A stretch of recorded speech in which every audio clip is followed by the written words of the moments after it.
আপনাদের প্রত্যেককে স্বাগত। শুরু করছি মেগা ডিবেট সোজা সাপটা।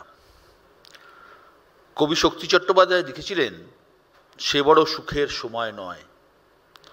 বাঙালি হিসেবে আজ বলতে হয়, এ আমাদের সুখের সময় নয়।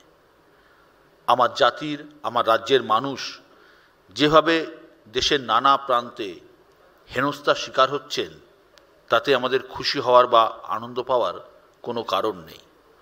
ভারতীয় হিসেবে আমরা সবাই চাই আমাদের দেশে আমাদের নাগরিকদের অধিকার যেন সুরক্ষিত থাকে।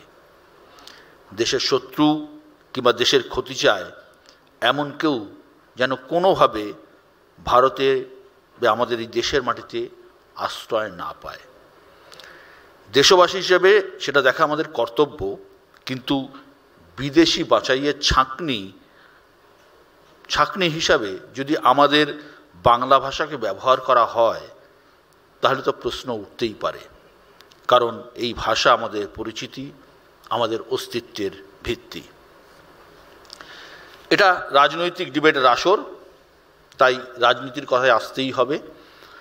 আগামী বছর এই রাজ্যে বিধানসভা নির্বাচন, 1 বছরও বাকি নেই। সব পক্ষই বাংলার মন জয় করতে নিজের নিজের রোডম্যাপ তৈরি করছে। 21শে জুলাইয়ের মঞ্চ থেকে তৃণমূল নেত্রী মমতা বন্দ্যোপাধ্যায় বুঝিয়ে দিয়েছেন, এবারে তার লক্ষ্য বাঙালির আবেগ, বাঙালির ভাষা, বাঙালির জাত্যাভিমান। ভিন রাজ্যে বাংলার মানুষের ওপর হওয়া অত্যাচারের প্রতিবাদে রাজ্যে ভাষা আন্দোলনের ডাক দিয়েছেন তিনি। বাঙালি হেনস্থার প্রতিবাদে পথে নেমেছে বাম কংগ্রেসও। উল্টো দিকে বিজেপি শান দিচ্ছে অনুপ্রবেশ অস্ত্রে। কিন্তু রাজনীতির ময়দানে বাঙালি আবেগের মোকাবিলায় সেটুকুই কি যথেষ্ট?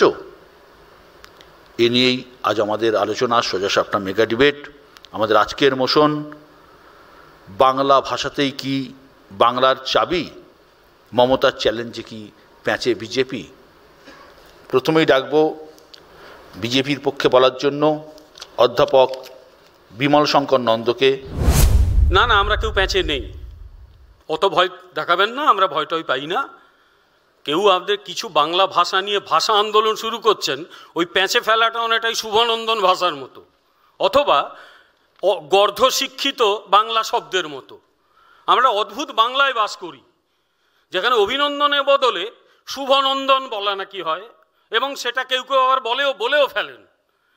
অর্ধশিক্ষিতর বদলে কাউকে অর্ধশিক্ষিত ভাষা কাউকে বলা উচিত নয়। কেউ কেউ বলে, বাংলা ভাষায় তো শব্দটা রয়েছে। নতুন একজন ব্যাকরণবিদ তৈরি করলেন গর্ধশিক্ষিত। এই সেই বাংলা যেখানে বাড়ির নাম হয় নবান্ন, উপান্ন, শিল্পান্ন, আর মনে হয় দুটো বাকি আছে, সেগুলো ব্যাকরণগতভাবে ঠিক, কিন্তু আমাদের কপালে কি ওটাই আছে নাকি? একটা হচ্ছে ভিক্ষান্ন আর একটা হচ্ছে হবিষ্যান্ন। ভিক্ষান্নটা ব্যাকরণগতভাবে ঠিক, কারণ বাঙালির কপালে এরা যা করেছে তাতে ভিক্ষে ছাড়া আর কিছু জুটবে না, ভিক্ষান্ন খেতে হবে। আর বাঙালির তো মৃত্যু প্রায় অবধারিত করে দিয়েছে এরা, তো মৃত্যুর পরে ছেলেমেয়েরা কী করে? হবিষ্য খায়। ফলে লাস্ট বাড়ি এরা তৈরি করছে হবিষ্যান্ন। ফলে বাঙালিকে প্রায় মৃত্যুর জায়গায় পৌঁছে দিয়ে আপনারা বলছেন বিভিন্ন জায়গায় বাঙালির ওপর অত্যাচার হচ্ছে। কোথায় হয়েছে? যেগুলো হচ্ছে তার একটা বড় অংশ মিথ্যে কথা বলছেন আপনারা। রেসপন্সিবল লোক কেউ জনপ্রতিনিধি ছিল বা আছে, ফেক ভিডিও দেখাচ্ছে যে বাঙালিদের নাকি ধরে ধরে নিয়ে আসা হচ্ছে। আরে বাঁচার জন্য আর কি করবেন? কত নিচে নামবেন? সুতরাং মনে রাখবেন যে প্রত্যেক মানুষ খুব ভালো বোঝে, জনতা জনার্দন বলি আমরা, তাই ওই বাঙালি সুরসুরি দিয়ে কিচ্ছু হবে না। আপনারা হাজার হাজার কোটি টাকা পকেটে পুরলেন সরকার চালানোর নাম করে, আর সুন্দরবনের প্রত্যন্ত অঞ্চলে যে নিট পরীক্ষায় ওপরের দিকে থাকে তাকে একটা মাটির বাড়িতে থাকতে হয় কেন বলুন তো? কেন থাকতে হয়? মাটির বাড়ি এখনো রয়েছে, তাহলে আপনার সরকার 14 বছর ধরে কি করছে? সেই মাটির বাড়ি যখনই হয় আয়লা, যখনই হয় আমফান। আয়লা আগে হয়েছিল, বাম আমলে অন্যায় ছিল, ছেড়ে দিলাম। আমফানের পর কি হয়েছিল অনেকে টেলিভিশন চ্যানেলে দেখেছিলেন। এই দলেরই একজন পঞ্চায়েত মেম্বারকে লোকে দাঁড় করিয়ে 100 বার কান ধরে ওঠবোস করিয়েছিল, কারণ টাকাটা মেরে দিয়েছিল।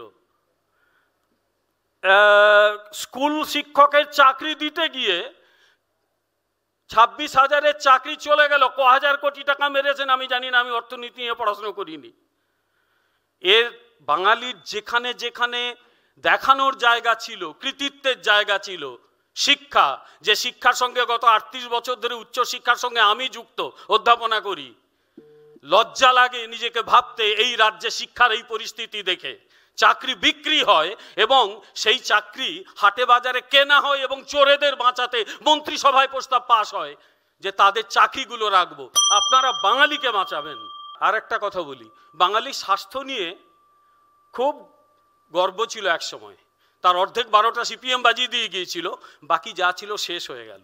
কারণ বাঙালির মেয়ে, আপনার আমার অনেকেরই ছেলেমেয়েরা ডাক্তার হোক আমরা চাই। একটি সরকারি হাসপাতালে রেপ্ট হলো, তাকে খুন করা হলো। একটি লয়ের কলেজে একটি মেয়েকে গ্যাংরেপ করা হলো। সেই মেয়েটি অসুস্থ হয়ে পড়লে তাকে পাপ কিনে দিয়ে খাইয়ে আবার রেপ করা হলো। লজ্জা লাগে না এগুলো বলতে? এরপর বাঙালি আনা করবেন। শুনুন, বাঙালিকে রক্ষা করব আমরা। ইয়েস, আমি দলের নাম করে বলছি, আমি দলের প্রতিনিধি, ভারতীয় জনতা পার্টি। আজকে বাঙালিদের এই হাল যারা করেছে তাদের ব্যবস্থা নেব। নতুন বাংলা দেখতে পাবেন, উন্নত বাংলা, যে বাংলায় মানুষ, যে বাঙালিকে মানুষ ভালোবাসে। সব জায়গায় গেলে যে ভালোবাসা আমরা পাই, এই রাজ্যে যে ভালোবাসাটা চলে গেছে মানুষের প্রতি, সেই ভালোবাসা বাঙালি পাবে। কিন্তু তার আগে এদের সরাতে হবে। এদের না সরালে বাংলার সমূহ বিপদ। কারণ এরা বাংলাকে শেষ করে দিয়েছে শুধু অসততা দিয়ে, চুরি দিয়ে, অযোগ্যতা দিয়ে। এদের হাতে বাংলা শুধু আনসেফ নয়, গোটা ভারতবর্ষের ঐক্যের পক্ষে এরা বিপজ্জনক। এরা যা করছে, এরা বলে 40% নাকি আমাদের শেষ হয়ে গেছে। একটা লাইনেই শেষ করছি, 40% আমাদের নাকি বেকারত্ব কমেছে, আর 60 লক্ষ পরিযায়ী শ্রমিক বাইরে। তো তার মধ্যে বোধ হয় 20 লক্ষ গুজরাটে আছে, যে গুজরাটকে কথায় কথায় গালি দেন। আচ্ছা, কাল থেকে যদি ওরা বলতে শুরু করে, ভাই বাঙালি তুমি বাড়ি যাও, কি করবে তারা? এসে রিক্সা চালাবে না অটো না টোটো চালাবে? ভারতবর্ষের ঐক্য এবং সংহতির পক্ষে এই দলটা বিপজ্জনক। যত তাড়াতাড়ি এদের সরানো যায় তত মঙ্গল। মানুষের কাছে আমার অনুরোধ, এদের সরান, বাঁচুন, বাঙালি আনা বাঁচবে। ধন্যবাদ। ধন্যবাদ বিমলদা।